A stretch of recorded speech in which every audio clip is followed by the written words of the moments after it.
You don't have to go through the struggle.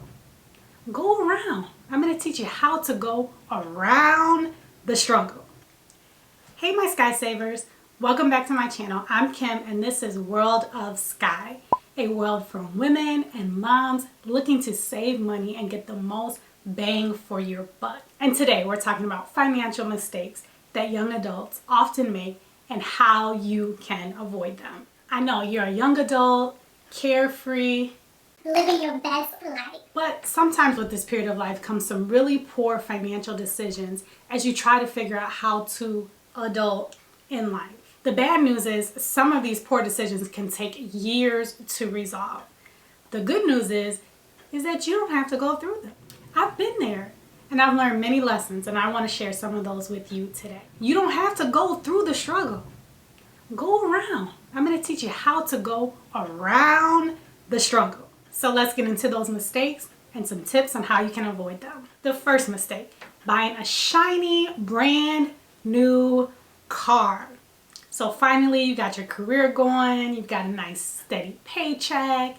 So what do? You head to the dealership and get yourself a brand new car. You don't want to drive that old beater anymore. It's cramping your style and you're looking for something fresh and new to hit the streets, right? Don't do it. I have done it and I wish so badly that I had not made that poor financial decision. But the good news is I will never do that again. I mean, never will I buy a brand new car. Why? Because a new car depreciates, meaning loses its value so quickly. In fact, the value of the car can drop by 45% in the first 3 years that you own it. 45%. So after 3 years, it's almost valued at half of what it was when you purchased it brand new off of the lot. So used cars do lose value too, but the rate that they lose their value at is much lower and slower than a brand new car. That's why it would benefit you to purchase a used car, in great condition of course, over purchasing a brand new car. So I'm a numbers type of girl, so let's put this in terms of numbers. If you bought a brand new car for $25,000, in 3 years, your brand new car will only be worth around $13,750. That's it. And let's say on that loan, your monthly payments are $300 a month. After paying 3 years on that vehicle, you would have only paid $10,800.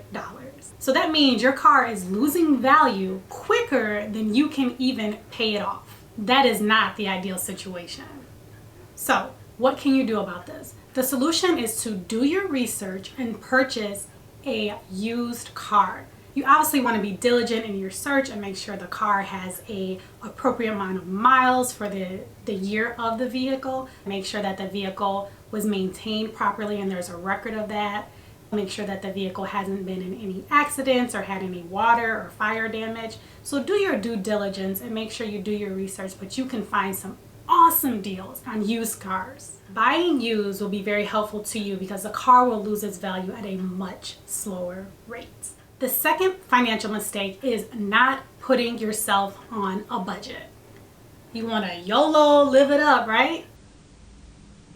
Wrong again. You need to have a financial plan that you can follow, a budget, to tell you how much money you have coming in and how much money you have going out. According to experts, 33% of people do not budget their money and they have no idea how much money they spent last month. That's crazy. Again, you need to know where your money is going. If you have financial goals that you are trying to achieve, whether they're short-term or long-term financial goals, you need to have a financial plan and know where your money is going in order to achieve those goals. A budget is the way to do this. I'm curious to know if you do a monthly budget, so let me know in the comments below if you create a budget for yourself every month. So you will want to write out a budget. Write it out. Don't just keep the magical budget in your head and think you know where everything's going, because you don't. And I like making simple budgets. You don't have to overcomplicate things. Some people shy away from creating a budget because they're confused or they think that they're complicated, and they really, really don't have to be. The goal of a budget is to take in all of your income sources and also to tell you how much you are going to spend on your expenses every single month. By doing this, this will tell you at the end of the month how much you have to save towards your financial goal. Or it will tell you that you don't have enough income to pay for the expenses that you have, and you need to make some adjustments in your budget in order to get it realigned. I have a video about creating a basic and simple budget that I will link in the description box below, so check that out if you're interested on more of a walkthrough of how to create your own budget. The third mistake is not making a plan to pay off your debt and just ignoring it. It's not going away. If you ignore it, it's still going to be there. I know it can be a daunting task to talk about debt and try to figure out how much you owe and who you owe, but you gotta do it. It's a necessity. You have to do it. You need to know exactly how much debt you have before you can put together a plan to actually tackle that debt. So here are 5 things that you need to sit down and figure out regarding your debt. Number 1, figure out exactly what loans you have. You can easily do this by pulling a free credit report and looking at the accounts that are listed on your report. The second thing you need to write down is how much you owe on each loan. Again, you can find this information on the credit report that you pull.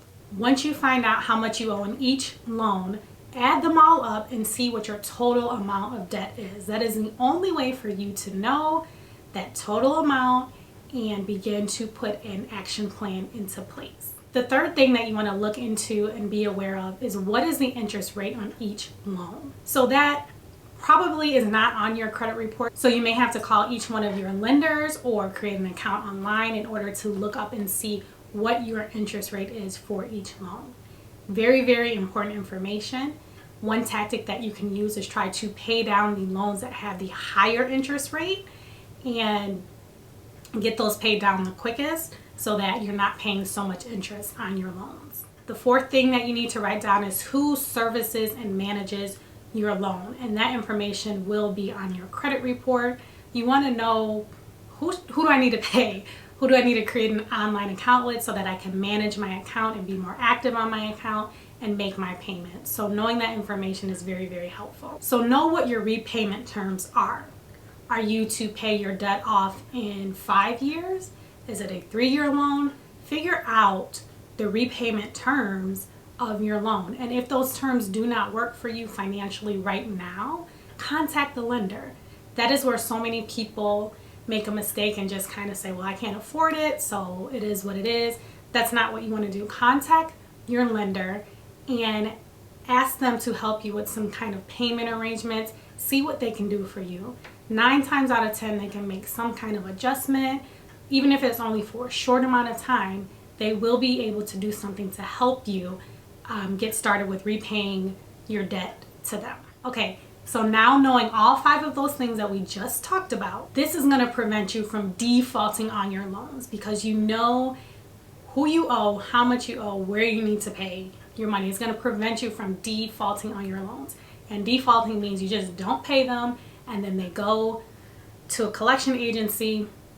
And it ain't good. It's not good. You do not want to default on a loan because it can really, really hurt your credit. Like I said, there are options that the lender will offer you in order to prevent you from defaulting on your loan. The fourth financial mistake is not building credit. Credit is key in being able to buy a home, a car, get credit cards. It is something that is essential for you to have.